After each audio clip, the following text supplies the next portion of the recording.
Antonietta Bernardoni, ciclo stilati ad alta voce.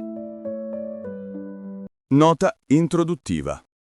Il testo che segue è la trascrizione fedele e verificata di uno dei numerosi ciclostilati diffusi originariamente dalla dottoressa Antonietta Bernardoni tra gli anni 70 e 80, nell'ambito della sua attività medica e politica legata alla salute mentale. Per rispetto delle norme sulla privacy, alcuni dati personali sono stati parzialmente oscurati, pur mantenendo l'integrità del documento storico. La lettura è affidata a una voce digitale. Titolo: Compiti specifici dell'operatore psichiatrico di base nel momento storico che segna il tramonto irreversibile della psichiatria e il sorgere di una terapia nuova, basata sulla valorizzazione collettiva, concreta, quotidiana, reciproca della personalità e della vita di ciascun lavoratore. Autrice: dottoressa Antonietta Bernardoni, Modena, 1974. Invito alla discussione critica rivolto a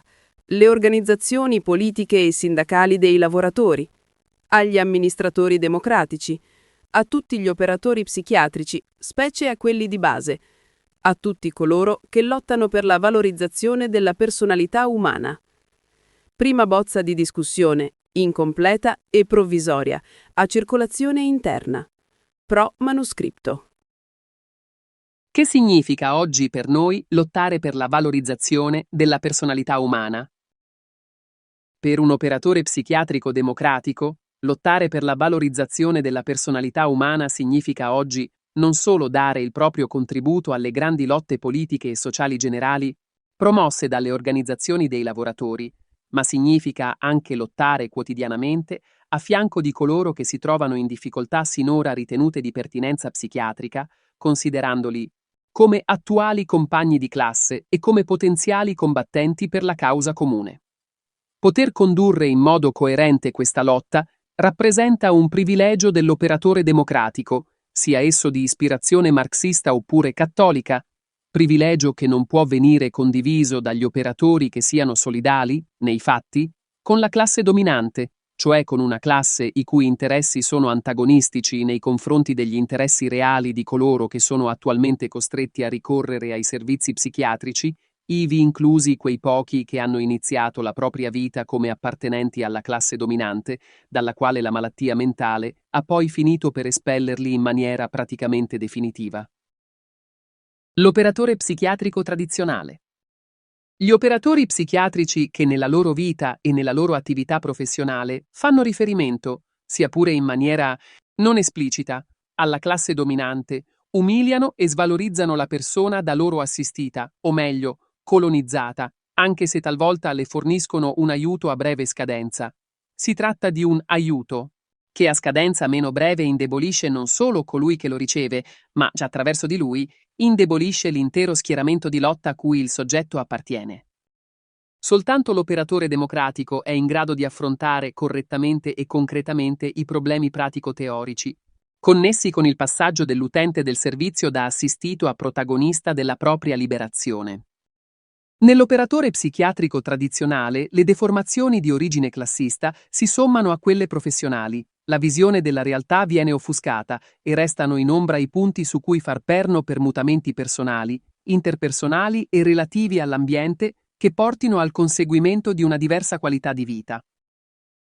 Trincerandosi dietro l'alone di mistero che circonda il male oscuro, l'operatore psichiatrico tradizionale è libero di operare a suo piacimento, secondo gli interessi della propria classe, senza alcun possibile controllo sulle proprie azioni, neppure quello derivante dai risultati. Infatti un cattivo decorso della malattia può sempre venir da lui imputato ad un aggravamento delle cause ignote che agiscono, attraverso meccanismi ignoti, producendo sintomi che ci si sforza invano di classificare in maniera logica, costruendo artificiosamente schemi di malattie delle quali egli non saprà mai in alcun modo ottenere una guarigione reale. Svelare l'arcano della malattia mentale mediante un esame di situazioni concrete in vista di una loro concreta trasformazione. Gli operatori psichiatrici che abbiano recisamente assunto una posizione di lotta nello schieramento anticapitalistico e sappiano realmente far affidamento sull'inventiva, la creatività, la solidarietà popolare, sono in grado di svelare l'arcano della malattia mentale attraverso un esame dei rapporti sociali concreti in cui si trova immerso il soggetto in difficoltà. La controprova è fornita dalla verifica dei fatti, vale a dire dalle guarigioni definitive, pubblicamente verificabili, che si ottengono modificando attivamente e concretamente, mediante mobilitazione della popolazione, le situazioni reali in cui si trova immerso il soggetto stesso. Ciò avviene attraverso un esame di situazioni concrete in vista di una loro concreta trasformazione e attraverso processi di critica e di autocritica e di reciproca solidarietà, quali si verificano ad esempio nelle assemblee popolari che hanno luogo, a porte aperte, ogni domenica pomeriggio alle 16 e ogni mercoledì sera alle 21, presso il centro civico del quartiere modenese di San Faustino. Accettare il controllo popolare. Il massimo di dignità umana e professionale per un operatore psichiatrico consapevole è di essere uno strumento partecipe e intelligente della crescita propria e, insieme, della crescita della collettività circostante alla quale egli sarà tenuto a rendere conto di se stesso e delle proprie azioni. Accettare il controllo popolare è infatti il primo dovere di ogni operatore democratico, che deve essere continuamente disposto a mettere in discussione il proprio operare di fronte ai lavoratori e alle loro organizzazioni. Rivedere, alla luce di un esame critico della società esistente, la teoria e la pratica di ogni operatore psichiatrico.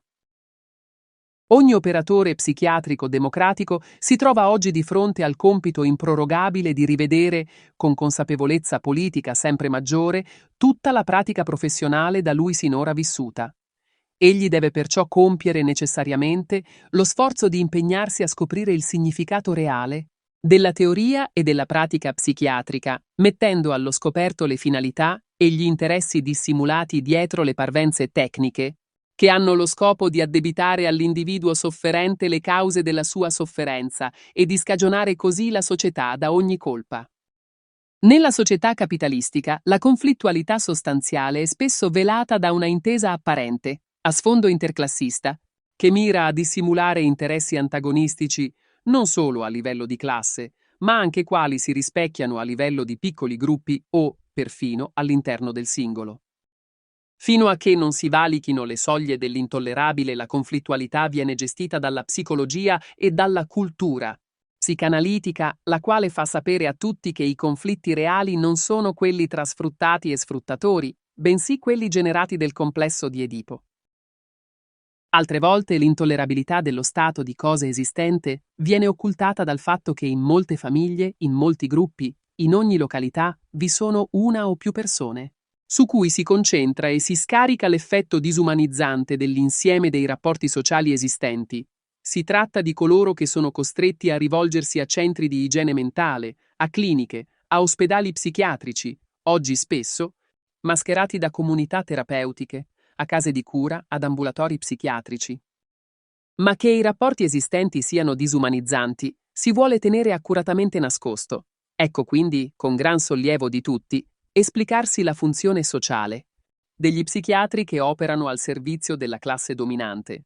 A costoro vengono accordati, per togliere le colpe, a singoli individui, a raggruppamenti umani che detengono il potere e al sistema capitalistico in generale, privilegi economici ed onori sociali. L'operatore psichiatrico tradizionale, colui che toglie i peccati dal mondo. L'operatore psichiatrico tradizionale, colui che toglie i peccati dal mondo capitalista, rassicura tutti che le cose incresciose che stanno accadendo al soggetto in difficoltà, definite di pertinenza psichiatrica, derivano da alterazioni che si verificano all'interno del soggetto stesso. Nessuno quindi ne è responsabile, non il padrone né i rapporti di produzione.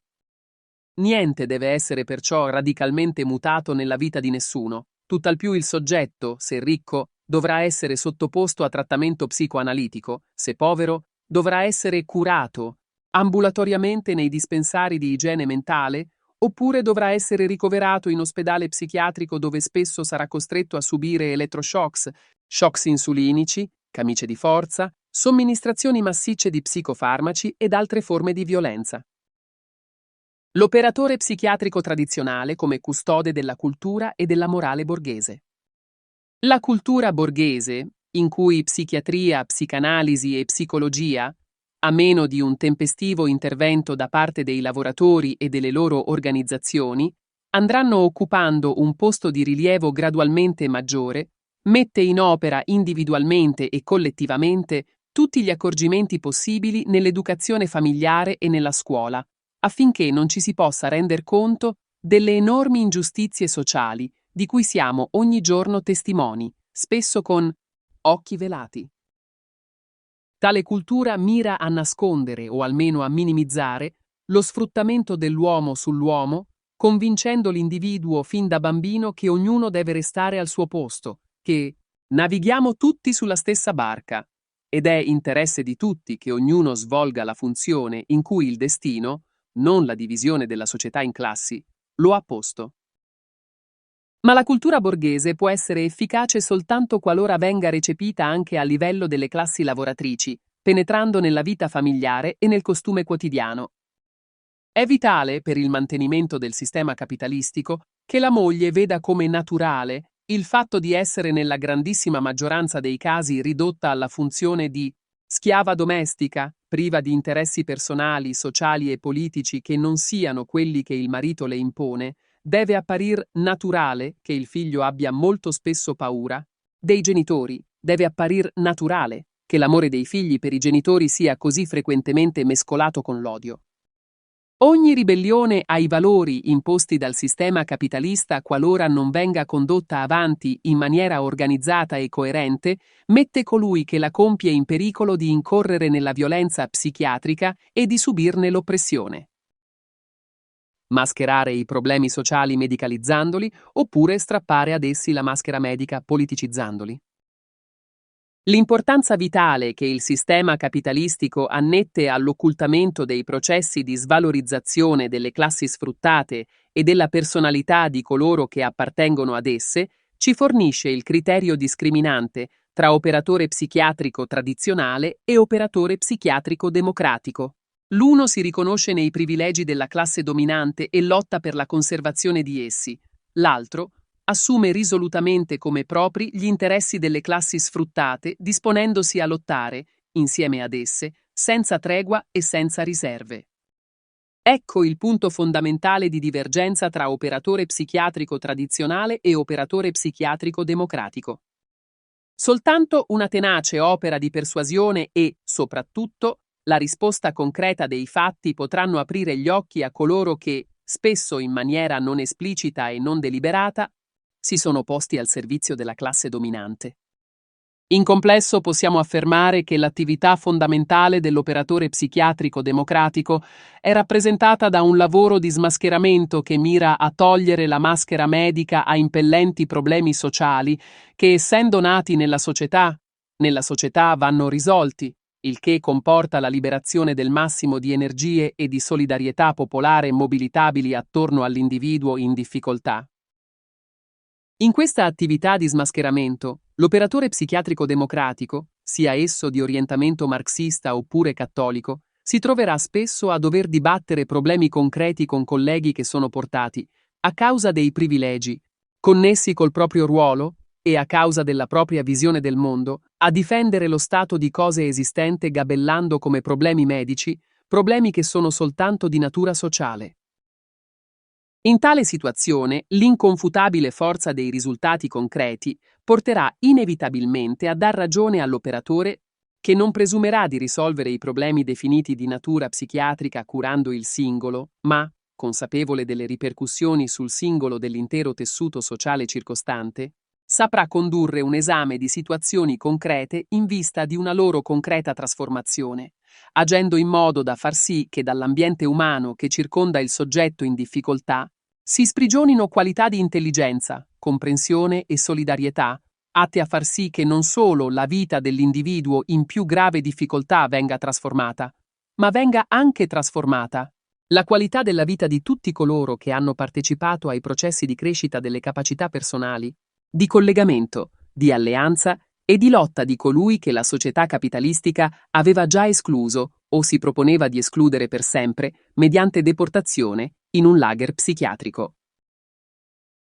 Compiti fondamentali dell'operatore psichiatrico democratico: contribuire a sensibilizzare e mobilitare, a livello microsociale, i lavoratori attorno ai problemi della valorizzazione della personalità umana ed esercitare un'opera tenace e continua di smascheramento delle falsificazioni psichiatriche.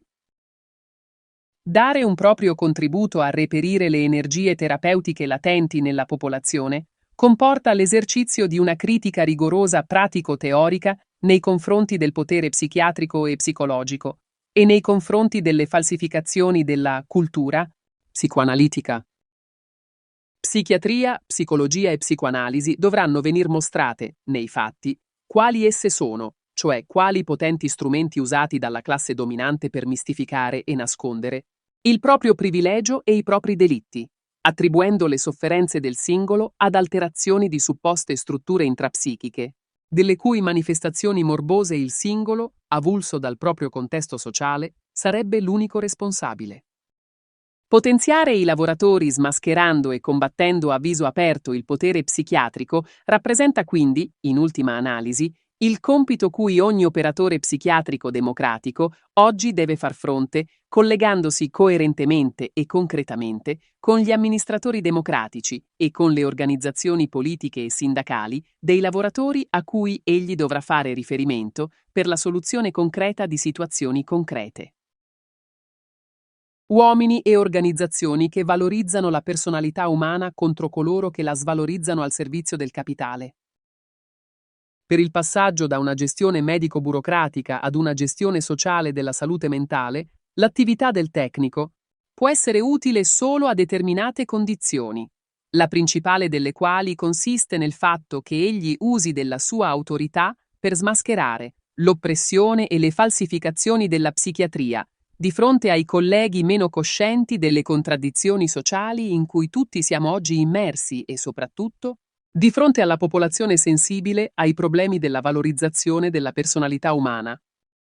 L'operatore psichiatrico democratico dovrà mettere in evidenza, ogni volta che se ne presenti l'occasione, il nesso strettissimo che lega le scienze false o falsificanti della psichiatria, della psicologia e della psicoanalisi ai processi di sfruttamento. Occorre sempre tener presente che le classi dominanti hanno spesso secoli di cultura specifica e di divulgazione pseudoculturale per indottrinare gli operatori sociali, dapprima religiosi e poi laici, e per adibirli a processi di colonizzazione delle masse nella mente delle quali si è fatto di tutto per inchiodare il pregiudizio che il compagno che per disperazione si comporti in modo diverso e inaccettabile sia di per sé irrimediabilmente diverso, di una diversità pericolosa e complicatissima che solo il grande tecnico dell'uomo e dei rapporti umani, non importa se psichiatra, psicologo, psicoanalista, sarebbe in grado di affrontare con la dovuta competenza. Nel momento storico che segna il tramonto irreversibile della psichiatria e, insieme, il sorgere di una nuova forma di terapia basata sulla valorizzazione concreta, collettiva e reciproca della personalità umana a livello microsociale, l'operatore psichiatrico democratico dovrà partecipare a battaglie che decideranno se i processi di valorizzazione della personalità umana saranno tenuti saldamente in mano dai lavoratori e dalle loro organizzazioni oppure verranno carpiti, deformati e distorti da tecnici asserviti al capitale, i quali non possono far altro se non instillare sfiducia e disperazione e quindi funzionare in maniera complementare e collaterale ai processi di oppressione e di sfruttamento connessi con gli attuali rapporti di produzione. Ma l'idea che i processi relativi a un disturbato rapporto col mondo circostante e alle alterazioni del comportamento siano insiti nel soggetto e non siano in alcun modo collegati coi rapporti sociali del soggetto e coi rapporti di produzione vigenti è ormai radicata in gran parte dei lavoratori. Poiché la svalorizzazione dei lavoratori rappresenta un processo necessario per l'ordine e la stabilità di ogni società, divisa in classi oggi, in un periodo in cui il disprezzo di sé collegato con altre fonti va perdendo terreno, sempre più ne va guadagnando il disprezzo di sé connesso con la presunta incapacità di conoscere realmente se stessi e gli altri, proclamata dalla psicoanalisi nonché con la minaccia della malattia mentale che, secondo la scienza psichiatrica, incombe su ciascuno di noi che da un momento all'altro, senza nessuna causa apparente, potrebbe divenire pericoloso a sé e agli altri o di pubblico scandalo. Dalle nostre ricerche risulta invece in maniera inequivocabile che ogni volta che un soggetto arriva a manifestare alterazioni del comportamento, ci sono sempre cause dimostrabili che, molto spesso, agiscono da gran tempo. Infatti, se non si sanno comprendere le strutture e le sovrastrutture della società in cui viviamo, la malattia appare indecifrabile, motivo per cui il cosiddetto tecnico non è in grado se non di catalogarne le manifestazioni più appariscenti, ma è completamente disarmato di fronte a tali manifestazioni, né sa con quali mezzi sia possibile ottenere una guarigione reale e definitiva del cosiddetto malato mentale. Problemi di prevenzione psichiatrica. Nella nostra esperienza di rapporti umani in quartiere, abbiamo visto che dare il proprio contributo per il recupero alla vita sociale e alla lotta di individui in precedenza emarginati o addirittura deportati per lunghi anni in lager psichiatrici ha innescato processi di crescita in un gran numero di cittadini, alcuni dei quali precedentemente, come troppo spesso accade, non vivevano con piena consapevolezza la loro vita, ma si lasciavano vivere, accettando passivamente gli eventi provocati dalle forze interreagenti nell'ambiente circostante, senza saper stringere i collegamenti necessari a valorizzare le proprie potenzialità di lotta e a vivere intensamente la vita, motivo per cui erano maggiormente esposti a processi di svalorizzazione della propria personalità. In queste occasioni abbiamo potuto constatare come l'attività collettiva, rivolta a ricostruire un tessuto sociale attorno a individui isolati e in preda a difficoltà, sinora definite di carattere psichiatrico, abbia fatto sì che molto spesso persone mosse semplicemente dal desiderio di aiutare un loro simile scoprissero poi le caratteristiche reali delle strutture e delle sovrastrutture della nostra società nelle quali erano stati, sino allora, immersi senza rendersi conto dei processi disumani e disumanizzanti messi in moto, direttamente o indirettamente, sia quei rapporti capitalistici di produzione che essi erano ormai abituati a considerare come ovvi, naturali e del tutto scontati. Nel momento però in cui arrivavano a scoprire i terribili effetti della divisione della società in classi su di un loro compagno, diventavano capaci di cominciare ad esaminare criticamente la società stessa nel suo complesso e quindi a giudicarla. Tale giudizio rappresenta l'atto preliminare per una precisa scelta di campo. La nostra esperienza, cioè, dimostra in maniera incontrovertibile che mobilitare le forze di una collettività a favore di soggetti considerati sinora di pertinenza psichiatrica spinge la collettività stessa ad uno studio di biografie umane e di situazioni sociali concrete e a una valutazione delle forze socio-economiche e personali che su di esse hanno interferito, fino ad ostacolarne, allo scopo di conservare lo stato di cose esistente, i collegamenti sociali e personali, la comprensione dell'ambiente circostante e la lotta per la trasformazione di esso che costituiscono l'essenza di ogni vita umana. Questo studio, condotto non individualisticamente e astrattamente sui libri, ma collettivamente e concretamente, insieme al protagonista, nel vivo di una biografia umana reale, trasforma coloro che vi partecipano in maniera tale che essi non solo si sentono più umani, più partecipi delle sofferenze di colui che era stato definito alienato e che attraverso il loro intervento ritrova le proprie capacità di comunicazione, di collegamento e di lotta, ma si sentono e sono politicamente più capaci di scorgere ciò che veramente si svolge dietro la facciata eretta dalla cultura borghese allo scopo di nascondere i propri misfatti. In questa visuale, i partecipanti si fanno promotori di processi di educazione permanente, collettiva e reciproca, che portano a valorizzare ogni singolo lavoratore, mobilitando così energie prima insospettate che vengono ora rese disponibili per una lotta politica generale in un giusto collegamento con le proprie organizzazioni politiche e sindacali e con i propri compagni. Ciclo stilato improprio, presso Laura Barbieri, Viale Crispi, 41 100 Modena. Modena, 1974.